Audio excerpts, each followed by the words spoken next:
Hello guys, welcome back to my channel.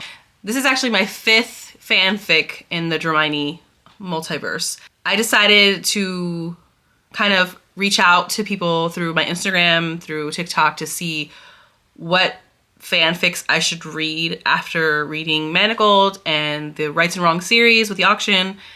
And a lot of the things I was seeing, Secrets and Masks was a really good one. I saw that the Holy Trinity of these Dramione, I guess, darker fanfics was Manacled, the auction, and Secrets and Masks. I feel like at this point I was ready to get into Secrets and Masks just because I know I kind of had a break, because I know I heard that Secrets and Masks was also in the more darker and very heart-wrenching kind of fanfics. So I feel like I was actually prepared, good enough, like ready for that again, to dive back into that since Manacled, because Manacled completely destroyed me.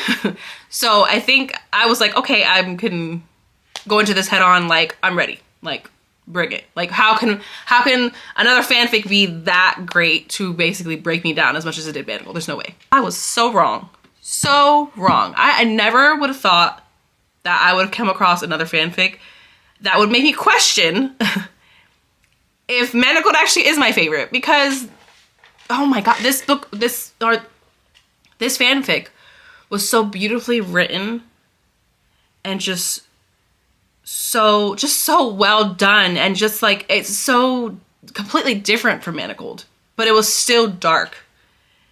And in a way, even though the ending isn't necessarily, I mean, like, I don't want to say it's not a happy ending. It's really conflicting, because what happens at the end is kind of like, depends how you see it. You can see it one way as so unbelievably sad, but then also so at peace with everything, if it makes sense.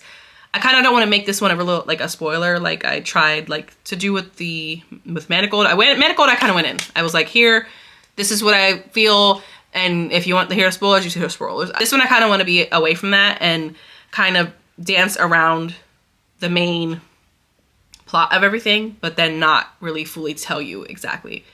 I really feel like this is really worth a read for sure. This one, I did cry. I swear, it seems like I'm a big crier. I never thought I was until I started reading these fanfics. Like, this is insane. I fully invest into these fanfics to where it's just so well written, to where you just can't help yourself. You feel like you're just a part of the book. You feel the characters' feelings. It's perfectly described in so many ways that there's no way you can't feel. So I feel like if you do have a strong backbone, you know, I mean, even if that, I mean, you should still read it, in my opinion. It's just like, it's a good cry for sure. I mean, I'm not even gonna lie, throughout the whole, like, close to the ending, I was just like cursing this book out, because like, I was like, I hate this fucking book. Like, but I don't hate it. It's just like, oh, it's making me feel so much, to where like, I just didn't think I would feel this hard for it. Like, oh my god, it was so good.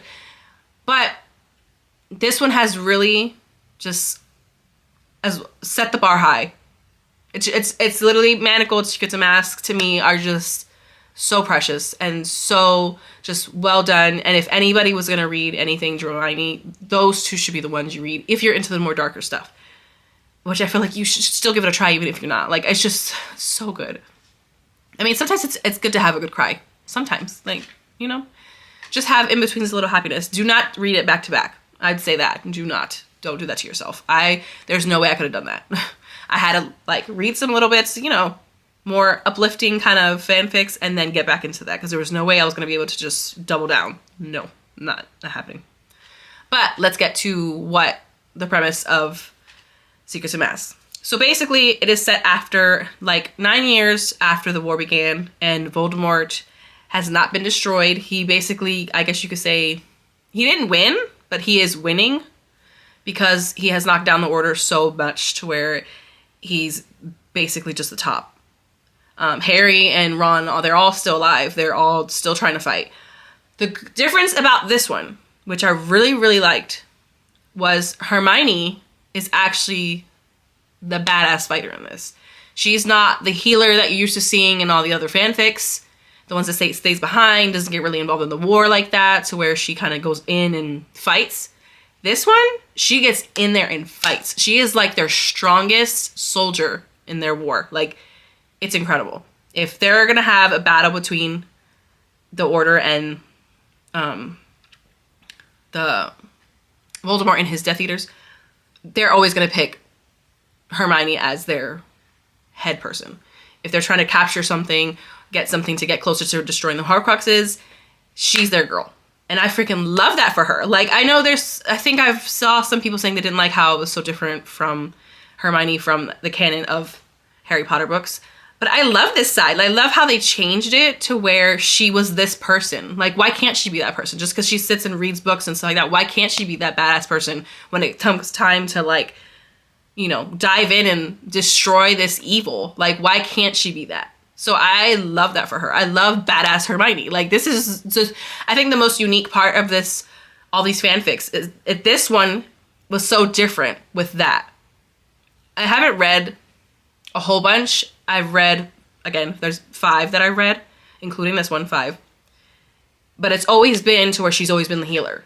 Or just, you know, the more, how she was in the books, just more about reading books and being more educated in that sense, but never one to jump in and fight physically.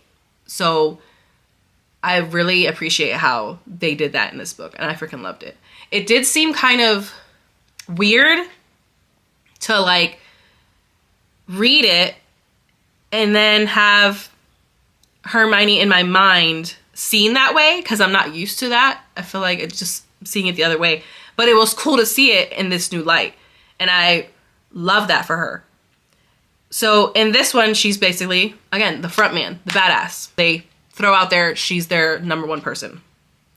Draco is also he's the opposite side. So he is obviously fighting for Voldemort. He is a Death Eater. He's one of the top dogs. Or if that, he is the top dog that fights on their side. And they hate each other. Like, she hates, obviously, Voldemort and his whole army. She hates them. And vice versa. The same thing. Draco, all of them, they hate the Order. So it's very much a enemies to lovers to the max. Because I feel like the other ones that I've read have always been, of course, enemies to lovers based on, obviously, how their relationship progressed. But this one is the most it could be of enemies to lovers, and I freaking loved it. And I think this one made me realize how much I love the enemies to lovers, because it just creates so much just built up, like, oh my god, I can't wait to find out how they actually end up to where they get to this point, because they hate each other so much. Like, how do you hate a person so much and then all of a sudden it just twists it around to where it's just like, you just absolutely love this person, you can't live without them. And I loved seeing how that came about and progressed to become that. And it was just done so, so well. And this is a really long book. This is longer, actually, than Manacled. So it's a really, really long fanfic. And it doesn't feel like it. Like, it feels like I read it in a week easily. Just, the whole time. I could not put it down. The same with Manacled. I could not put Manacled down. Like, I freaking loved it. This one, same thing. I could not put it down. So yes, being that it is longer, I feel like way more to this book. And it needed to be that long. Like, it's really cool because this book, the biggest difference with this one and Manacled or any of the other ones, this POV is not just Hermione's POV. This involves multiple people's POV, and I freaking love that for this fanfic. Like, it just really broadened the way you can feel how these characters develop that she's brought on into this book, or into this she brought on to this fanfic to where you can't help but feel for these characters because of how much she's involved her writing into how they feel, or their way of thinking of certain aspects. And it's kind of terrifying because, you know, usually the POV being of the main person, Hermione, so you don't have this fear of losing that character. in this sense, you don't know if you will lose that character or not, because the POV is mainly, of course, Hermione, but it ends up in the middle of the book changing to different ones. You'll get Hermione's point of view, you'll get Draco's point of view, you'll get Blaise, you'll get Theo, you'll get like all these different characters' point of views, and then you don't know where it's going to take you. And that's the most fun and engaging way to kind of just say like, oh my God, what's going to be happening? The one thing another thing I liked about this book was the twists. There are plenty of plot twists in this book that I love. I did predict them. There was not one that I feel like surprised me enough, but I still really appreciate it. I don't base it on my judging of this, because I feel like I catch on to things very quickly when it comes to plot twists and things. I feel like it takes a lot for me to kind of be surprised. But this one I kind of saw coming, because there's a few plot twists in this fanfic, which makes it exciting as well. But I feel like it's enough for people maybe not to really understand or realize what was happening or how it was going. And I appreciated the fact that when it did get to that point, that it did go that way, because I was afraid it wasn't. I was like, okay, when is this going to happen to where what I'm thinking in my head, it needs to happen. It just makes sense. If it does not happen, I'll be like, what are you doing? Like, why did you go this other way? But no, it did. It went the way I wanted it to go. And I was happy about that. I was like, yes. I was like, this is very, very well done. Hands down. You have her fighting. She's trying to find the Horcruxes. They have about, I believe, 2 left. She's out looking for this one instrument, or this kind of tool, I guess, that Kingsley, because Kingsley is the head of the order, that he assigns her to try and capture. And her first assignment is to be, or when it first starts the books, that's her first assignment, is to do that. It does start out with character deaths right away. There's no shying about that at all. So if that doesn't bother you as much, there are a lot of character deaths in this book, so be mindful of that. She does, throughout the book, she ends up getting captured. So it starts out with her doing an assignment, and then in the next whatever, then she ends up actually getting captured. And that's where the things really start going. Because when she gets captured, she's captured by the Death Eater, the highest ranking Death Eater, which happens to be Draco Malfoy, when he is called the Demon Mask. And he actually ends up capturing her. And the cool thing about this book, there's a freaking dragon. Like, how cool is that? I haven't seen that yet in any of the other ones, but it has a dragon. Like, who doesn't like fucking dragons?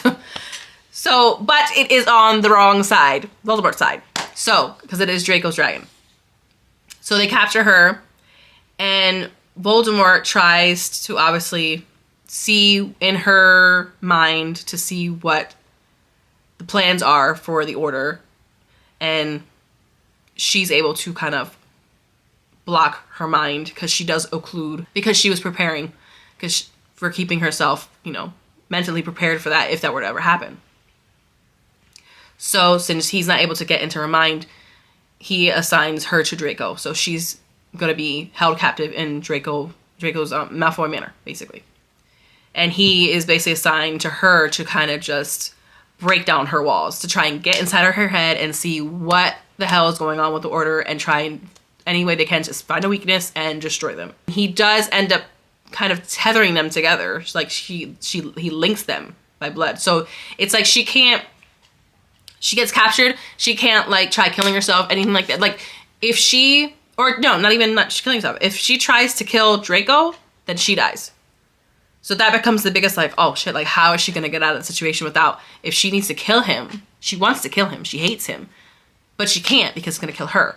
So she's in this predicament to where it's like, what the hell am I going to do? And of course he has her captured in Malfoy Manor, to where he takes her wand away, her magic away, everything. She's left defenseless. Everything is gone. And she's basically locked up in this room to where she can't do anything to get out there. And she can roam around the manor, things like that.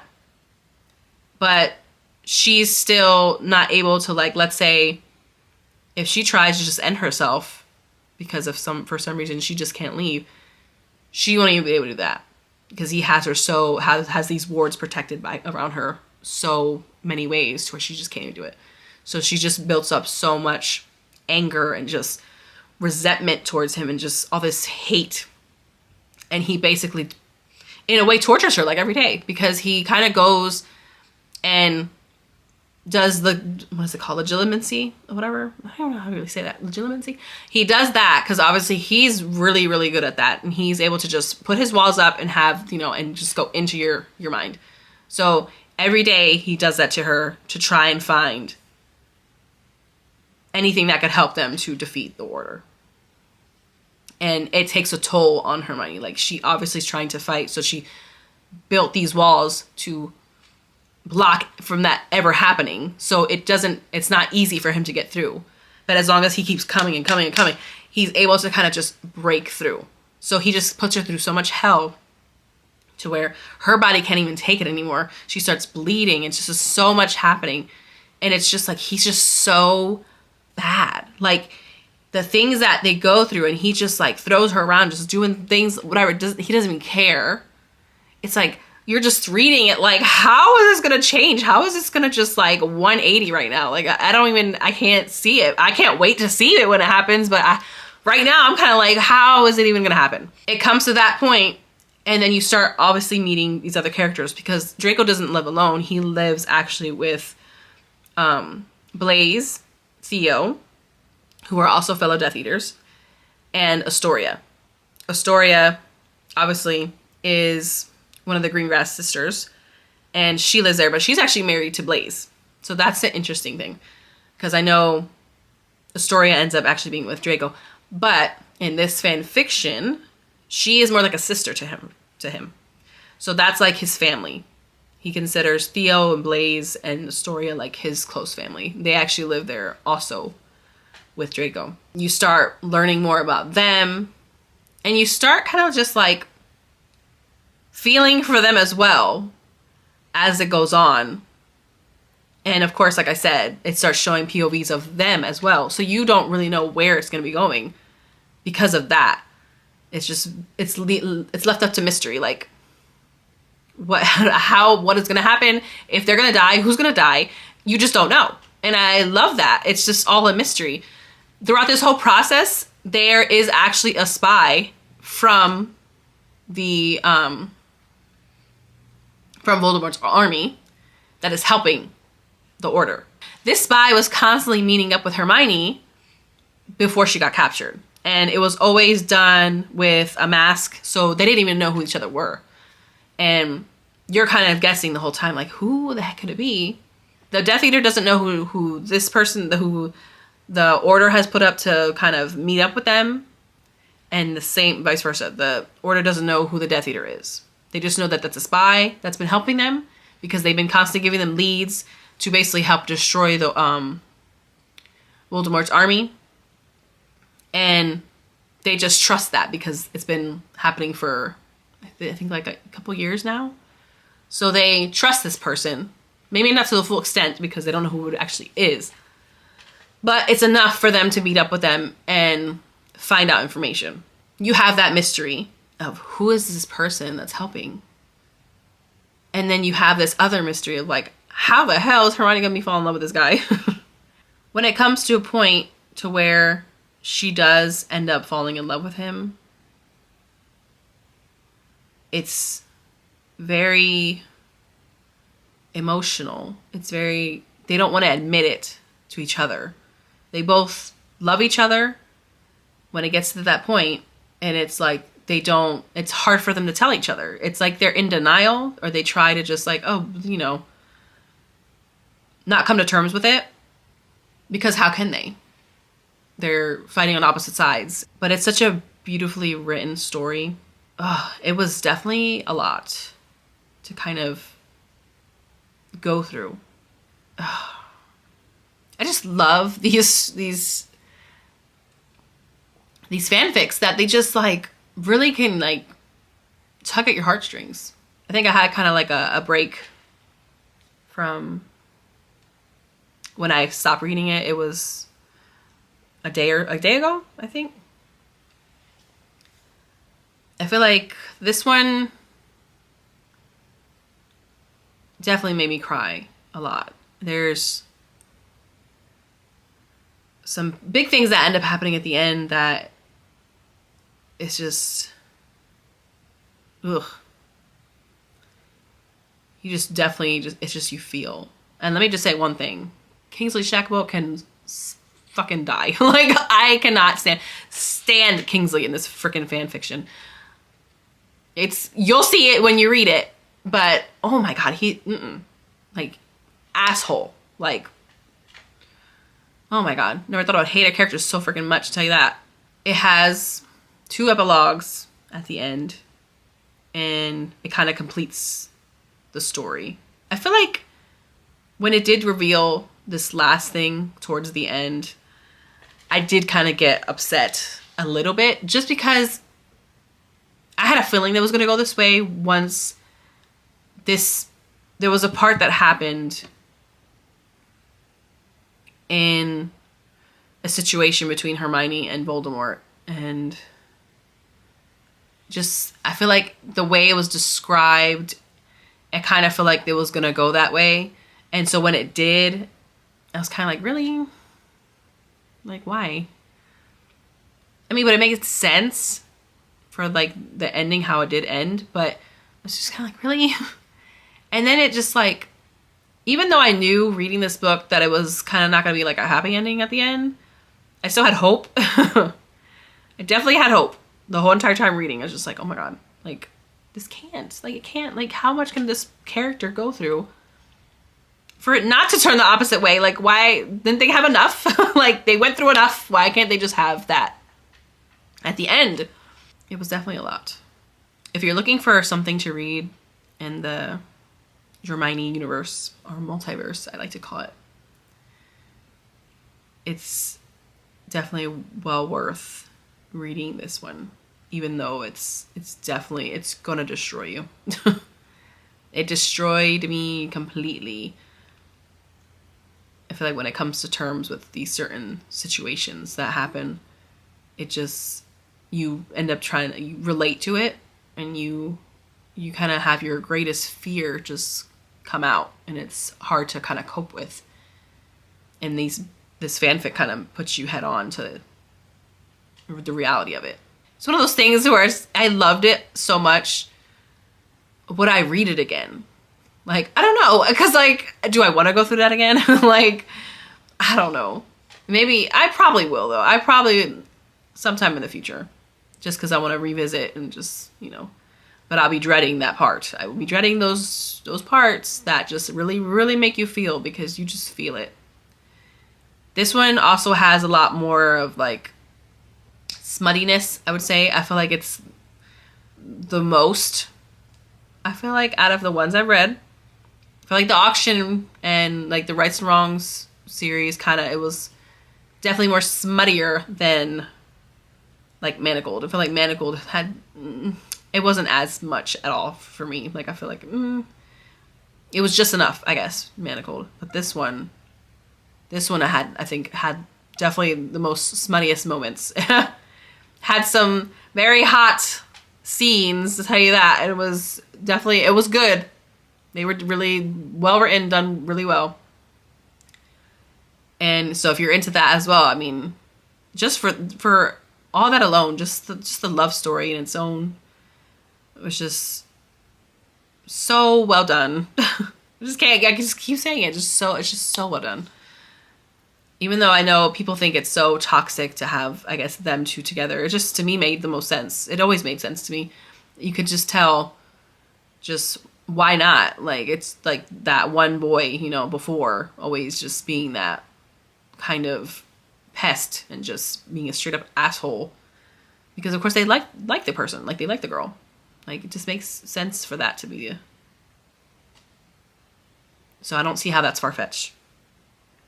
But the cool thing about this book is they never said anything about school. Anything related to school with their relationship was nothing. They never mentioned anything about, oh, I had a crush on you in school, or none of that. And I love that. This one purely came from just them hating each other because they're on opposite sides, but then love grew from that. And that to me was so much better. Like, I love that. It was never about them at school making sense on that end. Like, he liked her, whatever. She thought he was cute. None of that. No. And I also love how this starts 9 years after, because they're much older. I definitely like when they're a lot older. They're closer to my age. So it's when they're early 20s or last year of Hogwarts. It's not really my favorite thing. I'll read it, but I would rather have it to where they're older like this. And this is so far the only one that I've come across that they're a lot older. And I feel like the way they act is a lot different. Like, especially the fact that Hermione, which I was wondering if it was going to be this way, just because since she is older, obviously she'd be more experienced. In the other fanfics, she's always the unexperienced virgin. That's what she's always portrayed as. In this one, it's not. And I love that. Like, she doesn't need anybody to teach her anything. Like, she knows her shit. Like, I love that. Like, this is, I think, why I loved her, like, as this character. It was just so well done. Ugh. Definitely check it out. Please read it. It's just please read it. If you have suggestions on what other ones I should read, because I do have a list of ones already that I want to read. If there's any dark ones that are out there still, because I really love the dark ones. Even though they freaking destroy me, but they're just really well done. So if there's any ones that I think I saw Green Light or something, but I can't even find that. But I've heard that one was like a dark one as well that would just completely shatter me. So that one could be one. Bloody, Slutty, and Pathetic, because I've heard that one. There's good things for that one. I've heard Remain Nameless was another one. And Isolation is another one I've heard. So if you have suggestions, please let me know and put it in the comments, because I will add that to my TBR, because I'm just going to keep going on and on and on with this Dramione, because who doesn't love a Dramione multiverse, okay? If your favorite couple is like falling in love in different stories, why not read about it, okay? There's nothing wrong with it. Like, why not? So let me just drown in the multiverse of Dramione. But until next time, I will see you on the next video after I read the next book, or after I read the next fan fiction and discuss it again on here so we can talk. All right, bye.